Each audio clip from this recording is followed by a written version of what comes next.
శుక్లాంబరధరం విష్ణుం శశివర్ణం చతుర్భుజం ప్రసన్నవదనం ధ్యాయేత్ సర్వవిఘ్నోపశాంతయే అగజానన పద్మార్కం గజానన మహార్నిశం అనేకదంతం భక్తానాం ఏకదంతం ఉపాస్మహే. ఓం గం గణపతయే నమః. ఓం శ్రీ మాత్రే నమః. ఓం శ్రీ గురుభ్యో నమః.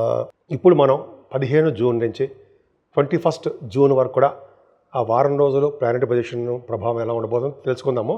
కుంభరాశి వారికి చంద్ర రాహువులు 17, 18 తారీఖులో మీ రాశిలో ఉండడం వలన, గురుడు కూడా కుజుడు కూడా చూడడం వలన సర్వ శుభాలు సర్వ సౌఖ్యాలు కలుగుతాయనడంలో సందేహం లేదు. మీరు విదేశాలు వెళ్ళడానికి మాత్రం రెడీగా ఉండండి. అంటే మీరు ధనం సంపాదించడం కోసం విదేశాలు వెళ్తారు.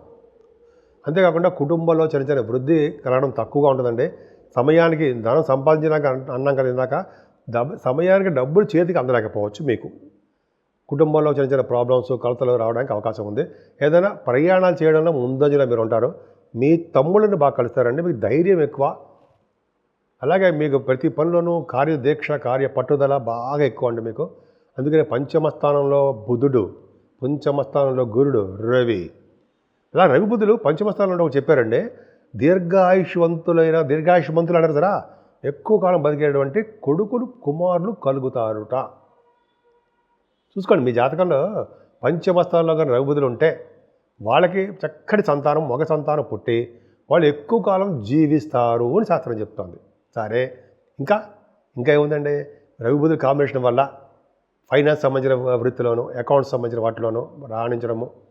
గురుడు కూడా పంచమ స్థానంలో ఉండడం వలన సినిమా నటనా రంగంలోనూ, అలాగే సాహిత్య రంగంలోనూ, అలాగే టెలివిజన్ సినిమా రంగాల్లో కూడా మంచి బ్యూటిఫుల్గా రాణిస్తారండి మీరు. అద్భుతంగా ఉంది. ఇలా 5th హౌస్లో ఉంటే మీ కుమారులు కుమార్తెల వల్ల మీ ధనయోగం. పైగా మీ కుమారులకి, మీ అబ్బాయిలకి ఎటువంటి పరిస్థితులను ఇబ్బంది కలగదు. రవిబుధులు ఉన్నారు కాబట్టి ధనప్రాప్తి బాగా ఉంటుంది. మీ వాహనాలు కానీ వస్తువులు కానీ కొనుక్కుంటారండి. బాగా డబ్బు సంపాదించుకుంటారు. స్టాక్ మార్కెట్లో కూడా మీకు మీరే సాటి అనిపించుకుంటారు. ఫైనాన్షియల్ స్టేటస్ పెరుగుతుంది. ఏదైనా కుజకేతువులు 7వ స్థానంలో తప్పు కదా, అంతే కదా? అవును, తప్పే. పైగా మీకు 10th హౌస్లో ఆడ్ అయ్యాడు. 7వ స్థానంలో తప్ప కాదు, మంచిగా చేస్తాడు. ఏం చేస్తాడు? ఫారిన్ కంట్రీస్, దూర ప్రాంత ప్రయాణాలు ఇస్తాడు. పైగా కుజుడు 7వ భావంలో ఉన్నంత మాత్రం చెడు చెప్పడానికి అవకాశం లేదండి. అంటే వివాద వేడుకల్లో చిన్న చిన్న ప్రాబ్లమ్స్ కలిగిస్తాడు తప్ప మీ చేస్తున్నటువంటి రియల్ ఎస్టేట్ రంగము, భూముల వ్యవహారాల్లో ఆయన విజయవంతంగానే ఉండేది చేస్తూ ఉంటాడు. కాకపోతే అంటే మీరు ఆరోగ్య విషయంలో కొద్దిగా శ్రద్ధ వహించండి. 2.5 సంవత్సరాల పాటు శని భగవానుడు చూస్తున్నాడు కాబట్టి కొద్దిగా శ్రద్ధ వహిస్తే సరిపోతుంది. కొంచెం జాగ్రత్తగా ఉండాలి. ఏదైనా గురుదృష్టి భాగ్యస్థానంగా ఉంది కాబట్టి భాగ్యస్థానం వృద్ధి అవుతూ ఉంటుంది. అంటే పుణ్యక్ష దర్శనాలు, తీర్థయాత్రలు, గురువుగారి పీఠాధిపతులు కలవడాలు, అలాగే మీరు విదేశాలు వెళ్ళడాలు, చదువు రీత్యా, వ్యాపారాల రీత్యా, షూటింగ్ల రీత్యా మీరు బాగా ధన సంపాదన బాగా ఉంటుంది. భాగ్యస్థానం ఎక్కడా చెడిపోలేదండి మీకు. మీరు చేస్తున్నటువంటి వ్యాపారాభివృద్ధి దినదిన ప్రవర్ధమానం అవుతూ ఉంటుంది. వస్త్ర పరిశ్రమలు కానీ, బ్యాంకింగ్ రంగంలో వాళ్ళు కానీ, ఎడ్యుకేషన్ సంస్థలు కానీ, ఇలా వ్యాపారాలు బాగా డెవలప్ అవుతాయి. ఏదైనా మీ రాశి వారికి, కుంభరాశి వారికి 10th భావాన్ని కూడా కుజుడు చూడడం వల్ల మీరు గవర్నమెంట్ ప్రొఫెషన్లో ఉండడానికి అవకాశాలు ఉన్నాయి. గవర్నమెంట్ ఉద్యోగాలు చేస్తున్న వాళ్ళకి ప్రమోషన్స్ రావడానికి కూడా అవకాశాలు ఎక్కువ ఉన్నాయి. అలాగే సాఫ్ట్వేర్ రంగంగా ఉద్యోగస్తులకి భద్రత చాలా చాలా బాగుంది చెప్పచ్చు. ఏదైనా లాభస్థానం కూడా సంపూర్ణ గురు దృష్టి ఉంది కాబట్టి భాగ్య లాభస్థానాలు గురుడు చూస్తాడు కాబట్టి భాగ్య రాజ్య లాభస్థానం ఈ సంవత్సరం చాలా అద్భుతంగా ఉంది. కాబట్టి ఈ సంవత్సరం అంటే ఈ జనరల్గా మీకు అవకాశాలు బాగున్నాయండి. మీ వ్యాపార అభివృద్ధి దినదిన ప్రవర్ధమానం అవుతూనే ఉంటుంది. డబ్బులు బాగా సకాలంలో ఎక్కువ రావడానికి అవకాశం మీకు మీ జాతకాల్లో ఉంది. కేవలము మీరు 8వ భావానికి శని దృష్టి ఉండడం వలన ఆరోగ్యం పట్ల బాగా శ్రద్ధ వహించండి అని చెప్తున్నాను. అంతే, ఆరోగ్యం చేస్తే అద్భుతంగా ఉంటుందండి. పైగా 8వ స్థానానికి శని దృష్టి, అలాగే రాహుకేతుల మధ్యలో ఉండిపోవడం కుజకేతువులతో రాహులు ఉండడం వల్ల కాలసర్పదోషంలో ఉండడము అదొకటి చాలా ఇబ్బందికరంగా ఉంటుంది మీకు. అంటే సర్పదోషం ఉండి 8వ స్థానాన్ని శనీశ్వరుడు చూడడం వల్ల మరణం సంభవించదు. కాకపోతే దీర్ఘాయుర్దాయాన్ని ఇస్తాడు. ఎక్కువ కాలం బతికేడు చేస్తుంటాడు.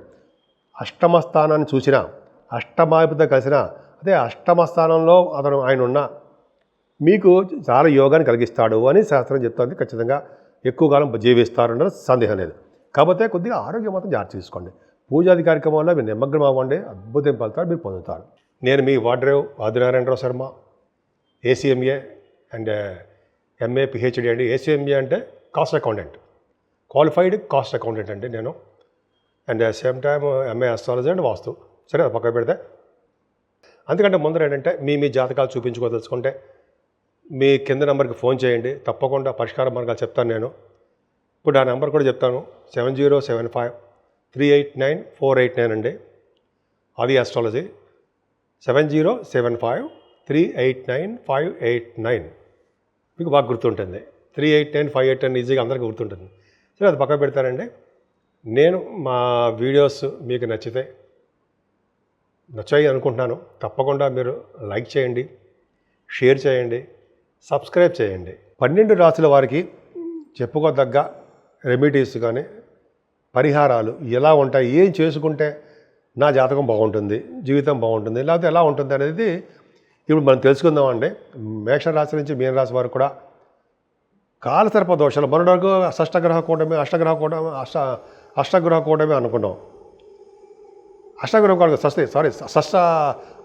షష్టగ్రహ కూటమి అనుకున్నాం. ఇప్పుడు ఏంటి, కాలసర్ప దోషం. ఈ రెండు కాలసర్ప దోషం ఉంటే ప్రయారిటీ పొజిషన్స్ అంతా కాలసర్ప దోషంలో ఉండిపోయారు. అంటే కుంభరాశి నుంచి చూసుకుంటే అలాగా కుంభం, మీనం, మేషం ఉంటాం కదా, వృషభం, మిథునం, కర్కాటకం, సింహం, ఈ రాశులు కూడా అన్నీ కూడా సర్పదోషంలో ఉండిపోయాయి. అయినా కూడా చంద్రుడు బయటకు వచ్చినందుకు మాత్రాన సర్పదోషం అందరికీ ఉంటాయండి. ఎందుకంటే రాహుకేతుల మధ్యలో అంత అద్భుతమైన ఫలితాలు ఏమి ఉండవు. అందుకని కాళహస్తి వీలుంటే మాత్రం తప్పకుండా దర్శనం చేసుకునండి, చేసుకోకుండా రాకండి. అక్కడ సూర్యభగవాన్ దేవాలయం కూడా ఉందండి. పద్మావతి అమ్మవారిని ఎవరైతే పూజిస్తారో వాళ్ళకి సర్పదోషాలు పోతాయి అని చెప్పి శాస్త్రం కూడా చెప్తుంది. ఎందుకంటే వెంకటేశ్వర స్వామి తిరుపతిలో కూడా మనకి పద్మావతి అమ్మవారి యొక్క దర్శనం చేసుకుంటే రాహుకేతు వల్ల వచ్చే దోష పరిహారం తీరుతాయండి. అది కరెక్ట్. అదొక అదృష్టం ఉంది మనకి. కనుక మనకు అంత దూరం వెళ్ళాము. మన ఊళ్ళోనే అతను సూర్యభగవాన్ ఉంటాడు పక్కనే. సూర్యభగవాన్ ఆరాధన కూడా చేసుకోవాలండి. ఐశ్వర్య ప్రదాత, ఆరోగ్య ప్రదాత. ఆయనకి అర్ఘ్యం సమర్పించడం వల్ల, గాయత్రి మంత్ర జపం చేయడం వల్ల సూర్యభగవాన్ పవర్ మనకి అంతా ఇంత కాదు.